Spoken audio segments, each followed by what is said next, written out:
Ulysses made his way back to San Francisco after being evacuated from Kuwait, following his survival of an explosion caused by a landmine while serving as a member of the USO. The tour was cancelled, and it had proven difficult to readjust to civilian life by that point. Ulysses was able to find solace in the company of his half-brother, Feng, during the worst period of his life. Feng wished for Ulysses to regain his self-assurance, so he suggested that he take part in a ballroom dancing competition. Ulysses accepted the challenge. He hoped that it would provide Ulysses with a reason to live, and that he would rediscover the joy of dance as a result. Ulysses was able to secure Vivian's participation as his partner in the tournament. She was a professional dancer, and like everyone else, she was looking forward to going back out on the dance floor once more. Ulysses was taken aback by Vivian's impressive level of talent. After the incident, she assisted him in regaining the zest for life that had been absent in his life. In the end, they participated in a number of tournaments and brought home a number of trophies. Ulysses and Vivian did not reveal their emotions for one another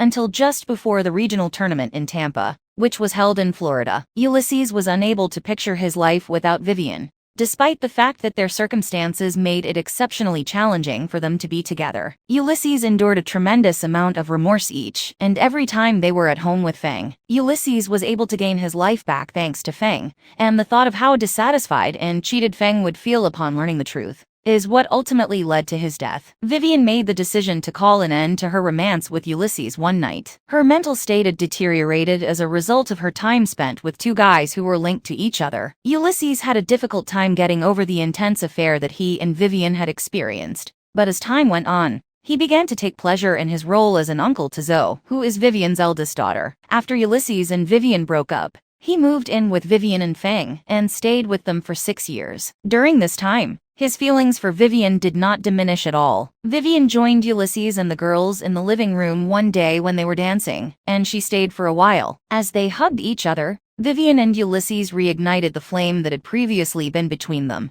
but they were quickly separated from one another by the children. On that day, Ulysses had the epiphany that he was pursuing something that he could never truly have her own. After having a poignant moment with Vivian, he made the decision that it was time for him to depart, and Ulysses exited the room shortly thereafter. He was appalled when he discovered that Feng had listened in on the entire conversation and had overheard it. He cautioned Ulysses not to go back to their life under any circumstances. Ulysses embarked on a journey that took him all over the world, but no matter where he was, he never stopped thinking about Vivian. When he eventually arrived in Patagonia, that's when he started to feel at home. He was able to become useful to the villagers thanks to his understanding of herbal medicine and the fact that he had formed a connection with the people. The tranquility of his existence was shattered when he received a phone call one morning informing him that a helicopter had landed on a patch of land in the area. Leave a comment below and tell us what you're thinking about this topic. If you find that the video is helpful, consider subscribing to the channel so that you may view further breakdowns. I am grateful for both your time and your attention.